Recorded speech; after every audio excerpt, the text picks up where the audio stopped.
this way? Or did it look good the other way?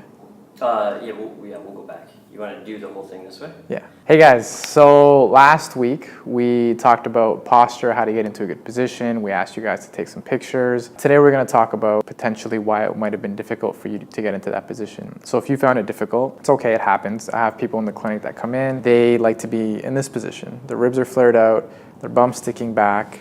This feels natural to them. This feels like I want to be here every day. As soon as I tell them to correct it, so what we talked about last week, as soon as I say, squeeze your bum, tighten your core, bring your ribs down, chin back, they automatically say, I feel weird. This is his resting position.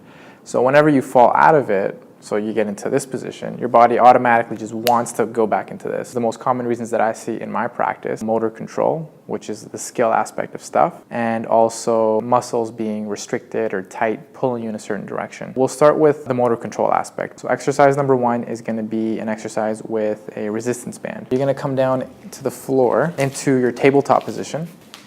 You're going to get the band and place it on your lower back. In this position, we're going to work on your cat-cow, so your angry cat, and your cow.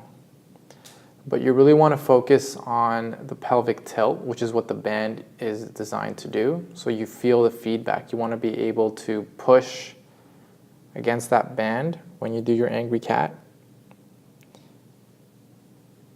And then you want to let the resistance ease a bit when you come into your cow. You don't want to be doing just upper back,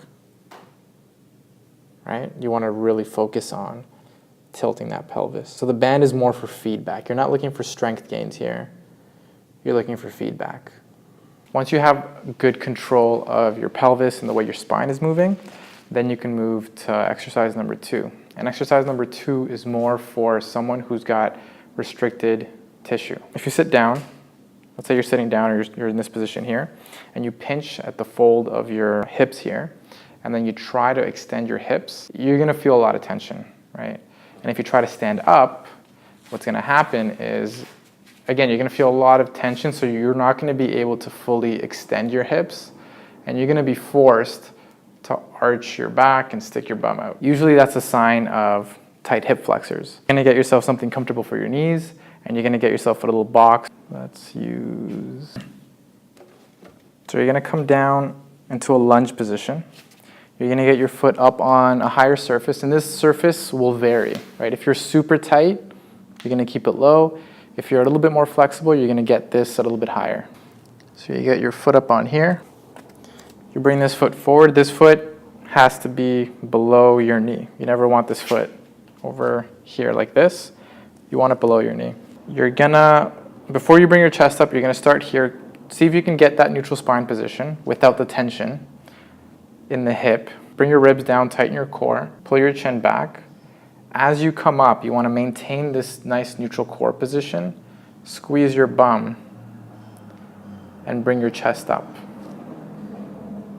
You wanna hold this for 30 seconds, and you wanna do this 4 times. The biggest problem that I see, so people organize their spine down here and then they lose it. They come up and they get back into their fall. If you find yourself doing this, then you want to make sure you go back to the first exercise and just work through that pelvic tilt to really teach your body how to get there. If you find that even your foot a little bit off the ground is troublesome, then you can just get rid of the box completely. I'm more concerned with, can you keep your core neutral, even if it's a low to moderate stretch? I'm not looking for a super intense stretch just yet. Until you get good control of your core and your spine, you don't want to be pushing too much into the stretch. For the next week, I want you guys to try this at least once a day. If you have the time, try it twice a day. And you're going to do 10 reps of your cat-cow with the band, 2 sets. With the stretch, you're going to do 30 seconds 4 times. So 2 on each side? You want to try to build up 2 minutes per side. What if people feel like they don't have a lot of time in the day to do all this? What do you recommend? It's a risk benefit with almost everything you do in life, right? You got to think about, if I don't do this, if I don't get my spine into a good position, what's the consequence of that? My patients, when they come in, I say, you know what?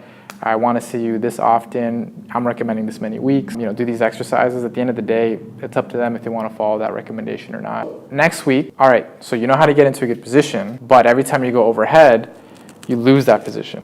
We're going to figure out what's going on here. That might be with a pull-up or an overhead press. It's going to put your back in a really vulnerable position, so we'll talk about that next week. Thank you, Caesar, the physio. Sweet, thank you, man. Have a good one. You too. Relieve that tension.